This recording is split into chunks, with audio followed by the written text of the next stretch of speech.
As Kristen said, I write a sobriety blog, and I'm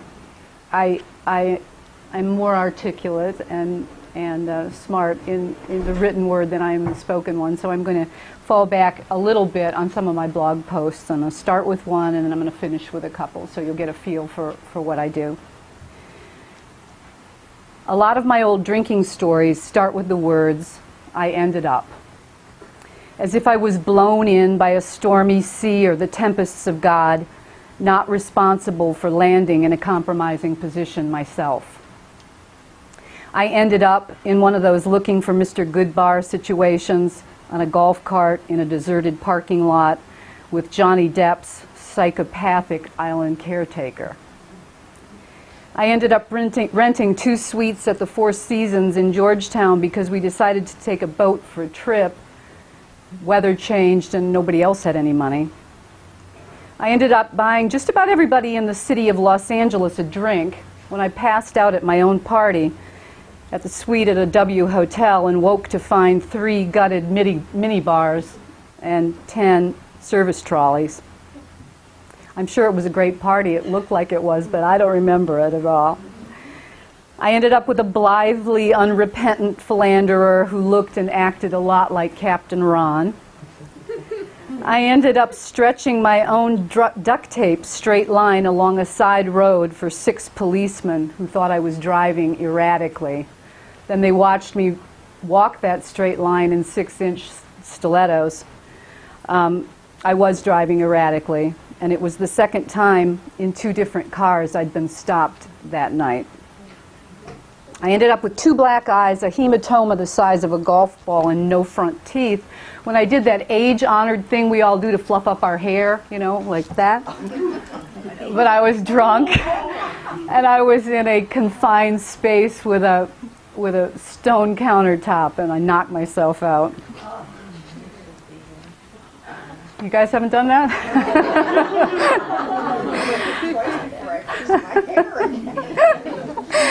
I ended up drinking Bloody Marys at 6 a.m. on New Year's Day with the better part of the Bahamian Defense Force. That was actually really fun. They all looked like those furrowed brow guys in the Calvin Klein underwear ads. The bottom line I realize now is that I never just ended up. I was not a victim of circumstances. I was responsible. I caused these things to happen. And terrifying or outrageous or even hilarious, I courted the fodder for a really good drinking story.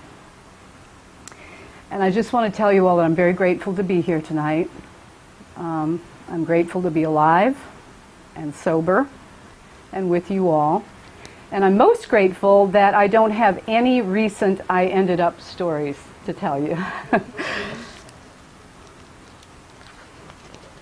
I've always been a big drinker. Since the time I was 17, which is when I started. In college I was called Tequila Marilyn because I could drink everybody under the table. Lemon, salt, shot, shot, shot. A little while later, I was married to a very English man, and he and his friends called me Bucket of Wine Marilyn.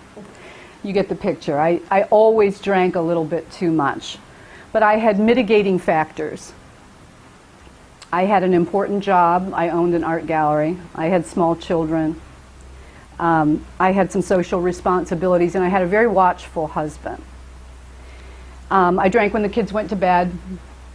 And I drank a lot at parties and holidays. I started doing sneaky things like watering the wine. You know, I was the only one in the house that drank white wine, and I'd leave just enough so that there was a smell and then fill the bottle up with water because I thought my husband would think I'd been drinking too much. Anyway, I was able to contain my alcoholism because of these mitigating factors. And then 3 things happened. First, I got a divorce. Second, Captain Ron. Remember the guy from the I Ended Up stories? And third, I made a trip to a small island in the Bahamas called Staniel Key. First, the divorce. As soon as I got divorced, it was the first time in my entire life I'd been without a man, and I had been with this particular man for 17 years. So I was fancy-free for the first time in my life. And oddly enough, I celebrated by spending the first year of my divorce drunk in my closet, literally in the closet, with a jumbo bottle of tepid Chardonnay. Captain Ron, who would probably be delighted by the way to be considered one of the key factors in my trifecta of bad influences, was a morphine addict, and he was also a 3-pack of cigarette and a case of beer a day habitual user. He wasn't just an enabler, he was an active encourager. I had money, he spent my money. And then Staniel Key in the Bahamas, which was a lovely place, a really lovely place to be, but I bought a house there after my vacation and spent about 50% of my time there. And I realized after I was there for a while that it was really like the Lotus Eaters Island. Do you remember the Odyssey from school? It was a place so beautiful and decadent, you just wanted to curl up in the lap of a stranger and stay. The Bahamas also has a drinking culture that is so permissive they call drinking in the morning Bahamian breakfast. It was nothing to see all the members of my island on the dock at 7 o'clock in the morning with beers in their hands. Those 3 factors just drove me way over the edge and out of control. And although I had a lot of good times in the Bahamas, and I learned a lot about mollusks and reef life and met a lot of people, I realized at some point that if I didn't leave, I would die. I was hurt all the time. I was a walking bruise. And when I didn't have the stomach to hurt myself, I seemed like I was always dancing with somebody who'd do my dirty work for me. So I sold my house in the Bahamas and I moved back to Jacksonville, where I live now. And it took me 2 solid years before I quit drinking. I had a lot of fits and starts, 30 days here, 40 days there. My bête noire was white wine, and I would quit for a while, and then I would say to myself, well, maybe I could just have a glass of red wine for a holiday or dinner or whatever. And I have a glass of red wine, and then next day I'd have 2 glasses of red wine, and then a bottle of red wine, and then I'd tell myself, why are you drinking red wine? You hate red wine. So I'd start with white wine again, and of course the vicious cycle would started over and over again.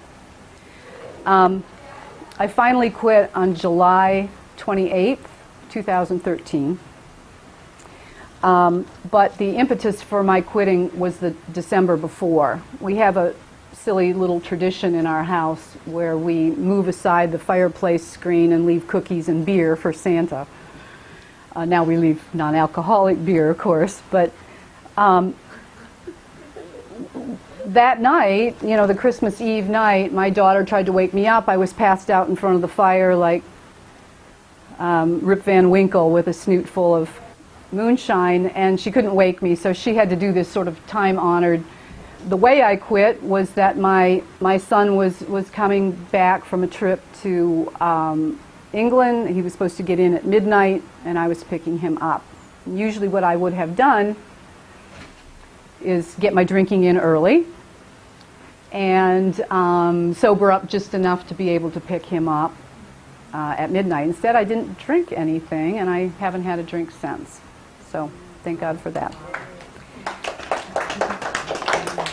Thanks. My sobriety was not all roses. It wasn't all the roses and reggae I expected. 6 months into my sobriety, I had gained 20 pounds. I had these sort of eating disorders that were cropping up. And I was really isolating, and as much as I hate the term, I probably was textbook dry drunk. I was, isolating. I was by myself, and I wasn't drinking, but I wasn't very happy. And my friend came to me, my best friend Kim, and said, why don't you start writing this stuff down? Because she knew that I was a writer. And that's really how my blog started. I began to write down every day how I was feeling, how other people I knew were feeling, silly little things, you know, just something that happened, maybe that was a trigger. If I was angry, because I was angry at first and resentful. At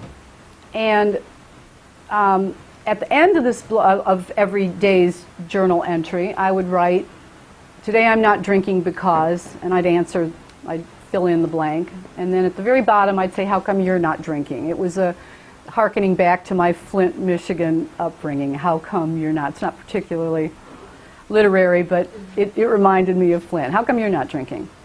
So I started writing these blog posts, and then my friends said, "Well, can we read some of them?" So I started sending them to my friends, and then they started sending them to some other people, and suddenly it was on Facebook and Twitter and social media, and my most intimate thoughts about my sobriety were on the World Wide Web. And that's how I met all of these lovely people, was through the blog.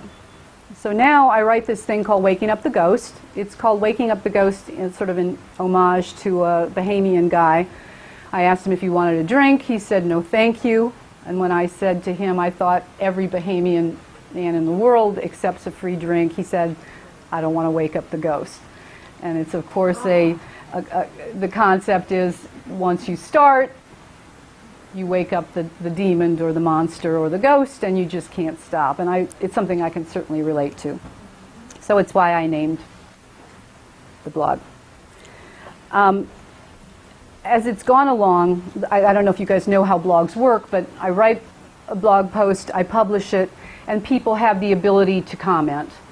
I get emails and Facebook comments and comments on the blog, and all of a sudden there was this community that started happening. And I find it very difficult to talk in group settings. I never went to rehab, and I for a long time I didn't go to any 12-step meetings, but this blog started becoming my sober community.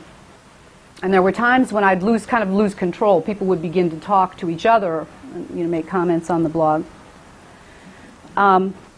It's said that your misery should be your mission. And my blog has really become a community. It's my ability to be creative and contemplative. And it's also been a really great ability to help others and to be able to give back. So I thought, since probably not, I don't know, maybe you're all avid readers of the blog, but if you're not, I thought I would just read to you a handful of blog posts so you'd get a feel for how it goes down. This one's called The Power of Words. I have a friend who calls me Word Girl. He says I have the ability to leap tall buildings with a single well-turned phrase, save an alcoholic from drinking with a sentence. Although this romantic notion has me picturing myself in bicep flex concert with the X-Men, Colossus, Nightcrawler, Storm, Wolverine, and Word Girl, I know most people don't equate mutant superpowers with the ability to spew perfectly nuanced words on cue. More fitting, I suppose, is the lineup of Tim Burton's misfit toys: Pincushion, Brie Boy, The Girl with Many Eyes, The Melancholy Oyster Boy, and Word Girl. Alcoholics are a skittish bunch. It's imprudent to lecture or accuse them. But I've decided it is dangerous to speak of problem drinking using positive words and phrases, especially for those who are thinking about not drinking and the newly sober. My alter ego Word Girl has begun to call people on it. Another reader who waxes poetic sent me an email about a dream he had where shots of whiskey were lined up on a bar top with a perfect dapple of sunlight casting golden shadows. He remarked that it made him long for that amazing liquid. The only thing amazing about this dude together with whiskey is that he's alive to reminisce. I used to do the same thing. I'd smile wistfully and speak of the memory of the delicious frosted glass of Chardonnay as if a beloved great aunt had died. These days I try to keep top of mind the fact that drinking white wine is also the reason I have blurry memories of crawling around on bathroom floors looking for my teeth. Words have power. The right or wrong words can conjure a mental image so strong it makes your mouth water. Today I'm not drinking because words have power. How come you're not drinking? This one's called The Meltdown. I got so many comments on this one, and I don't know why, because it's short and sort of silly. So I had a complete meltdown Saturday. I was eating an orange on the way to the bank, and when I got to the drive-through ATM machine, my fingers were sticky, and the machine was not recognizing my responses to the prompt, and there was an impatient car behind me, and I lost it. I drove to the parking area without completing my transaction and fished a piece of bacon out of my purse, don't ask, and ate it while I sobbed and shouted to the heavens, "Why me?" Has that ever happened to you? I don't mean the sticky fingers part or the bacon panacea, or even the fact that every time I pull into an ATM, a huge intimidating SUV pulls in right behind me. I mean a small trigger causing a much bigger reaction than is warranted. It's like the body is looking for an excuse to release tension.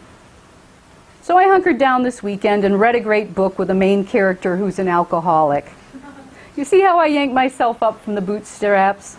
Actually, you need to read this book. And I'll rally. I always do. The book, by the way, is Girl on a Train, if you haven't read it. Today I'm not drinking because I'm working on my meltdown. How come you're not drinking?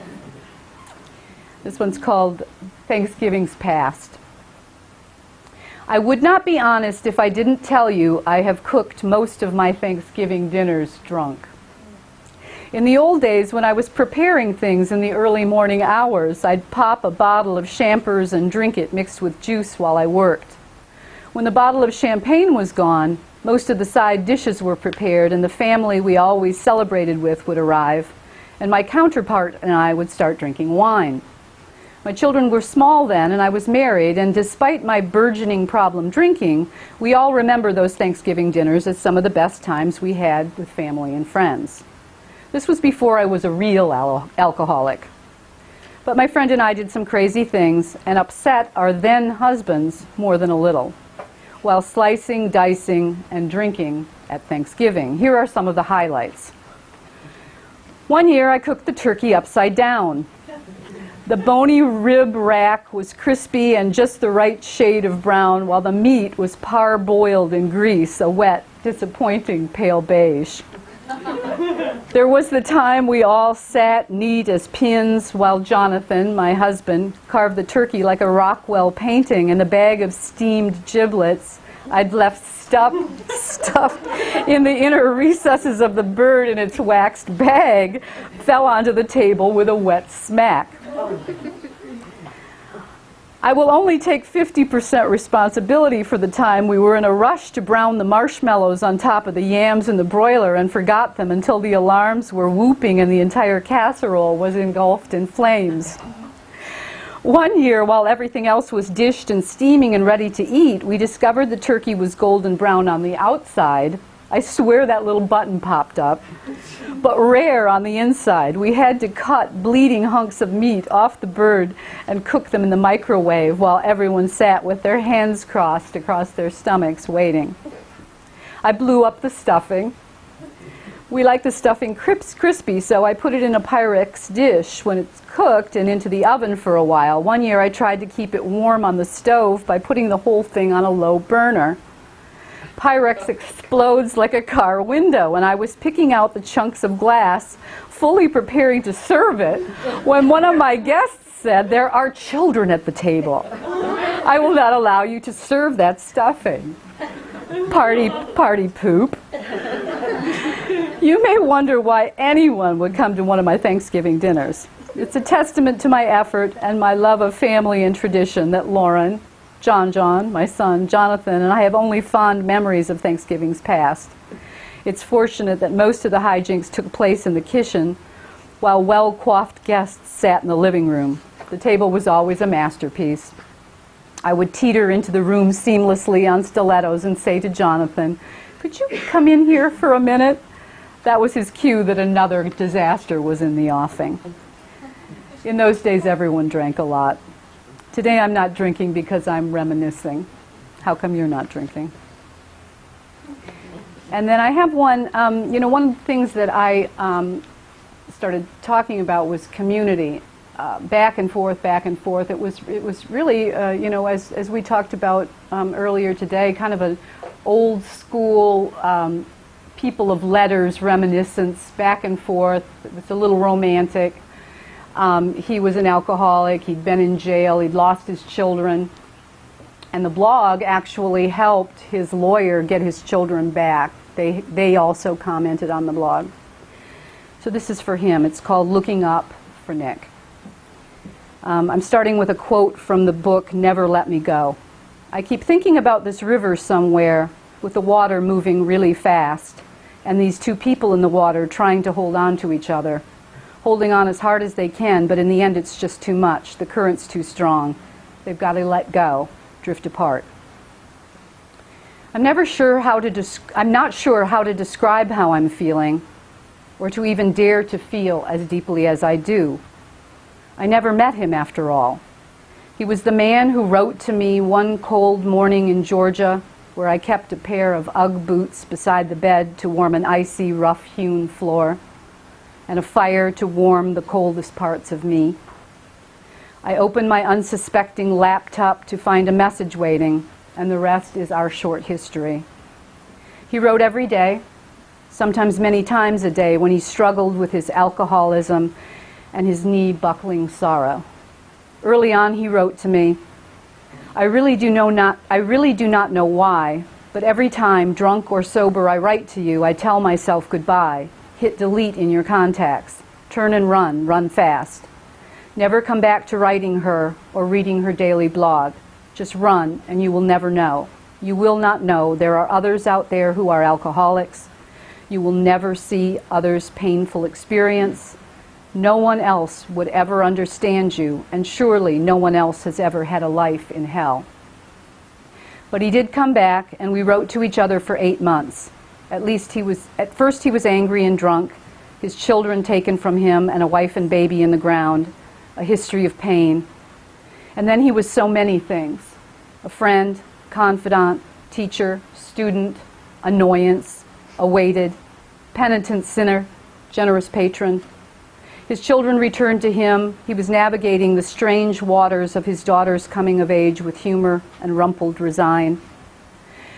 He was my favorite kind of sober, the thinking, craving, questioning kind who looked for God in the pockets of an old coat, in the bleeding light of his beloved night sky. And what I'm coming to, what I have to tell you, is that he's dead. That it is not fair. That when the light was shining steadfastly at the end of his long, dark journey, his life is so unexpectedly done.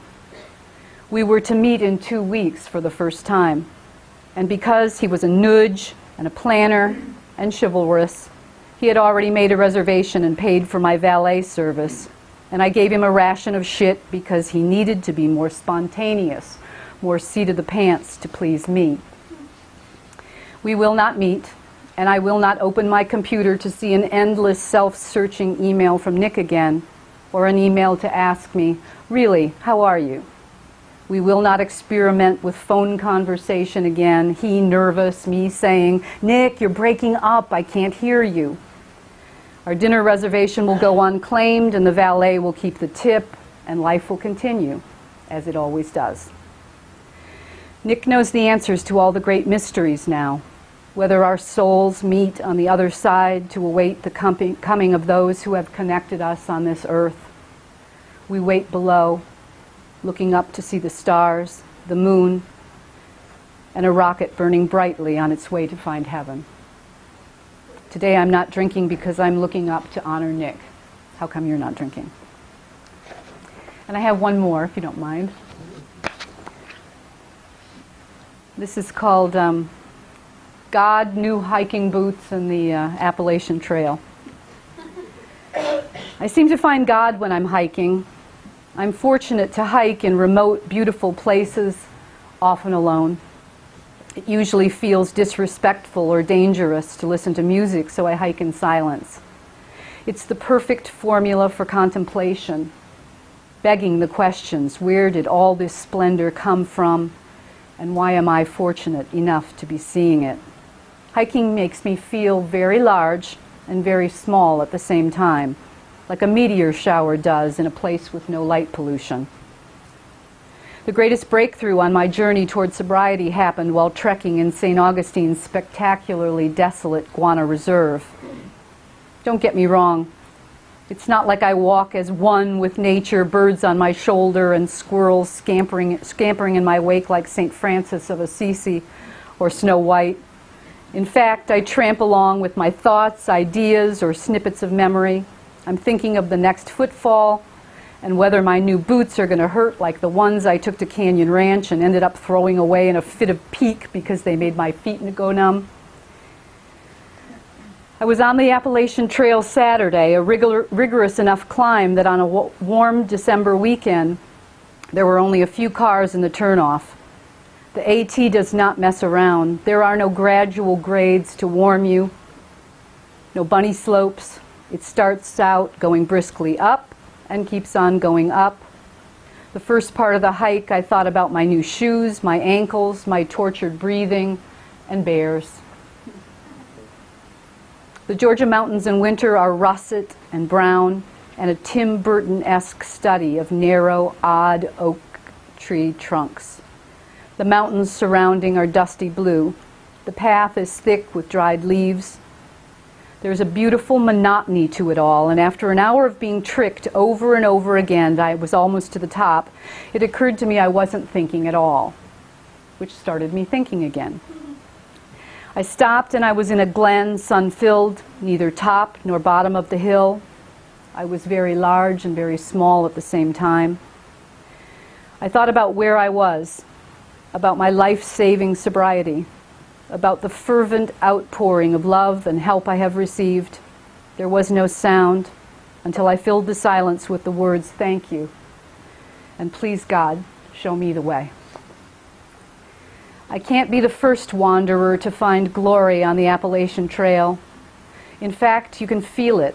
Prayers have risen up from these woods before, just like the cloud mist burning off in the afternoon sun.